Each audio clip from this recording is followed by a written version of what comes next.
পহেলা বৈশাখের আগেই কৃষক কার্ডের পাইলট প্রকল্প চালু করা হবে আর মে মাস থেকে শুরু হবে বৃক্ষরোপণ কর্মসূচি। প্রতি বছর ৫ কোটি গাছ লাগানোর লক্ষ্য সরকারের।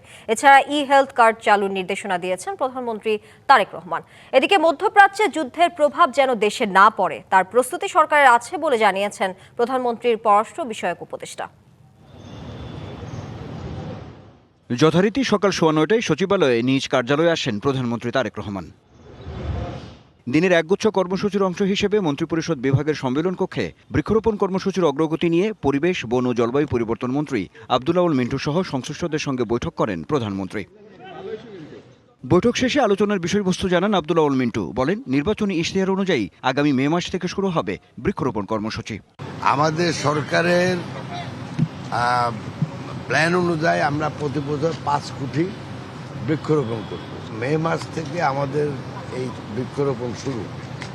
তো আমরা চাচ্ছি যে এবছরই আমরা যেন ৫ কোটি পূরণ করতে পারি, সেটা নিয়ে আমরা বিস্তারিত আলোচনা করছি, এর বাইরে আর কিছু নাই। এর আগে প্রধানমন্ত্রীর সঙ্গে দেখা করেন আনসার ও বিডিবির মহাপরিচালক মেজর জেনারেল আব্দুল মুতালেব সাজ্জাদ মাহমুদ। শুভেচ্ছা বিনিময়ের পর দেশের শান্তি ও নিরাপত্তা এবং জনসেবামূলক কাজ অব্যাহত রাখার নির্দেশনাও দেন প্রধানমন্ত্রী।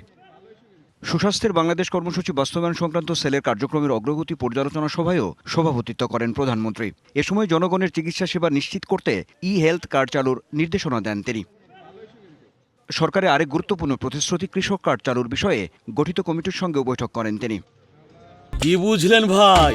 অনলি যেটাই চাই। বৈঠক শেষে কৃষিমন্ত্রী জানান, আগামী পহেলা বৈশাখের মধ্যে চালু হবে কৃষক কার্ড। কৃষক যারা প্রান্তিক কৃষক আছে, একেবারে প্রান্তিক কৃষক, তাদেরকে কিছু বেনিফিট দেব ফ্যামিলি কার্ডের মতোই। আমাদের এই কার্ডের মূল উদ্দেশ্য যেটা আছে সেটা হলো কৃষি জমি, কৃষির পণ্য, ৯টা উপজেলা, ৯টা ইউনিয়নের ৯টা ডিভিশন, ওইভাবে আর কি। মধ্যপ্রাচ্য যুদ্ধের কোনো প্রভাব যাতে দেশে না পড়ে সে ব্যাপারে সরকারের সব দিক থেকে প্রস্তুতি রয়েছে বলে জানান প্রধানমন্ত্রীর পররাষ্ট্র বিষয়ক উপদেষ্টা। সরকার অবশ্যই প্রস্তুতি আছে এবং আমরা মোটামুটি আমাদের যাতে ওই ধরনের ক্রাইসিসে যে আমাদের দেশের সব কিছু একটা সাস্টেইনেবল ওয়ে নর্মালিসি থাকে, যত পদক্ষেপ নেওয়ার আমরা নিচ্ছি। মধ্যপ্রাচ্যে অবস্থানরত বাংলাদেশিদের সুরক্ষায় সরকার কাজ করছে বলেও জানান তিনি। যত ধরনের প্রস্তুতি দরকার সবই আমরা ইনশাল্লাহ রেডি রাখছি। Anwar Hossain, DBC news, Dhaka.